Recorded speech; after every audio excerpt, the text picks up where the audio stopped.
A 10-pound cat was returned to 4 different families for one reason: he wouldn't stop staring.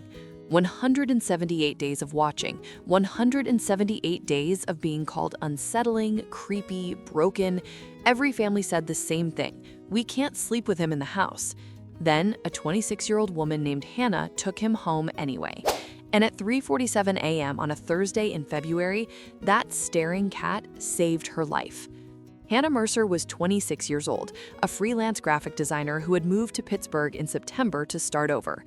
The relationship she had thought was going to last had ended at the front door of a U-Haul in August. She had driven 6 hours alone to a 2-bedroom apartment in a walk-up building on Wilmot Street.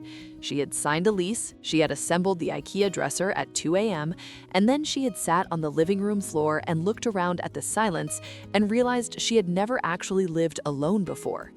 The apartment echoed when she walked. She could hear her own breathing in the kitchen. Every time the radiator clicked on, she jumped. She had always slept with a partner. Now she lay awake until 3 a.m., listening to noises that might be people, but were probably the old building settling. Her therapist called it adjustment anxiety. She wasn't looking for a cat. She was looking for anything that would make the apartment feel less empty. Hannah found Merlin through a foster-based rescue called Second Spring. No shelter building, just a network of people who took cats in from bad situations and kept them in real homes until the right adopter came along. The coordinator, a retired librarian named Eleanor, invited Hannah over for coffee on a Saturday morning. Eleanor had 6 cats in her living room. 5 of them came to greet Hannah. The 6th one, a 10-pound gray-brown cat with pale blue eyes, the color of old sea glass, sat on the back of the couch and did not move. He just looked at her, unblinking, the kind of stare a very old librarian gives someone who has returned a book with the pages bent. "That's Merlin," Eleanor said.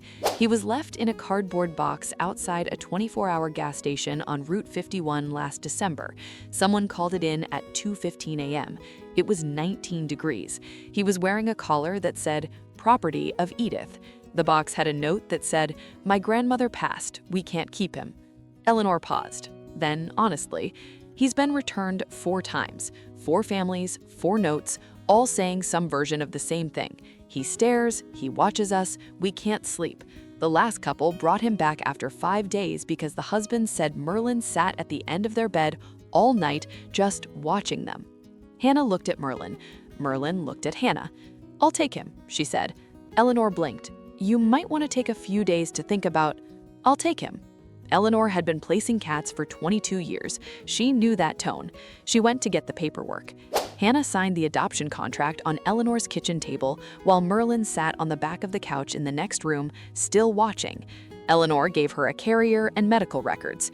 "He doesn't meow much. He doesn't knock things off counters. He doesn't chase string. He just watches.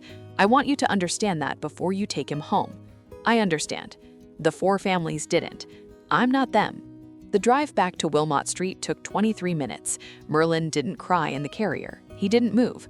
When Hannah opened the carrier in her echoing living room, he walked out slowly, looked at every corner, and then walked to the windowsill and sat down. He watched the street for an hour. Then he watched Hannah. She made pasta for dinner. He watched her eat it. That was day 1. By the end of week 1, a routine had formed. Merlin followed Hannah from room to room, not underfoot, never underfoot, always at a precise distance of about 4 feet, like a quiet security detail that had decided proximity was professional, but contact was optional. He sat on the bathroom counter while she brushed her teeth, watching her reflection in the mirror with the focused attention of a tailor making notes. He sat at the corner of her desk when she worked from home, not on the keyboard, never on the keyboard, which Hannah privately found both respectful and slightly unnerving. He did not sit in her lap. He did not ask to be held. But every night, without fail, he sat at the end of her bed and stared at her until she fell asleep, and she always fell asleep. For the first time in 4 months, Hannah Mercer slept through the night. I see you're still watching and still haven't subscribed. That honestly stings a little. Stories like Merlin's deserve to be seen. Hit that subscribe button. You're gonna want to see what happens next. Something had shifted. The way he tracked her movements with those pale blue eyes had stopped feeling unsettling. It had started feeling like something else, like being known, like existing in a space where something had decided you were worth watching. On a Thursday in February at 3:47 a.m., Merlin woke Hannah up, not by staring, by standing on her chest, all 10 pounds of him, and making a sound she had never heard him make before. Low, urgent, insistent, more like a warning issued by something that had been patient for a long time and had finally decided patience was no longer the right tool. Hannah was up in seconds. Merlin jumped off the bed and walked to the bedroom door, stopped, looked back at her. She followed him. He led her toward the living room, but he didn't stop there. He kept going, to the front door. He sat down in front of it and cried again, lower, louder, a sound that did not belong to a cat.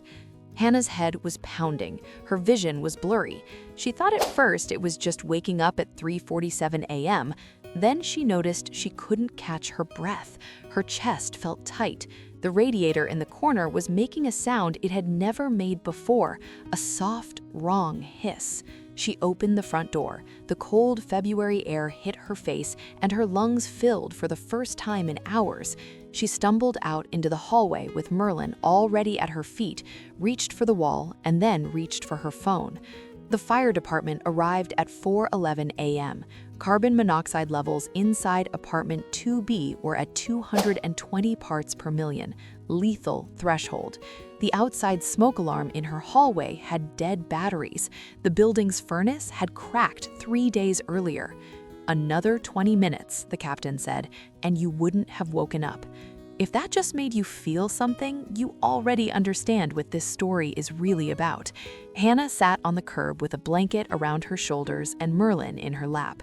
He did not move. He did not stare. He just pressed his small 10-pound body against her ribs and let her breathe. She sat there in the cold at 4:23 a.m., holding a cat who had just saved her life, and she didn't say anything. There was nothing to say. He already knew. He had always known, the way he had always been watching, for exactly this. 4 families had called him broken. They had called him unsettling. They said they couldn't sleep with him watching. He was watching because that was his job. It had always been his job. He had just been waiting for the person who understood. Today, Merlin is 4 years old. He still follows Hannah from room to room at 4 feet. He still sits at the end of her bed every night and stares at her until she falls asleep. And she always does, because sometimes the ones the world calls broken are the ones who see what nobody else can. Do you think Merlin was broken, or do you think the 4 families just weren't ready for him? Tell me in the comments.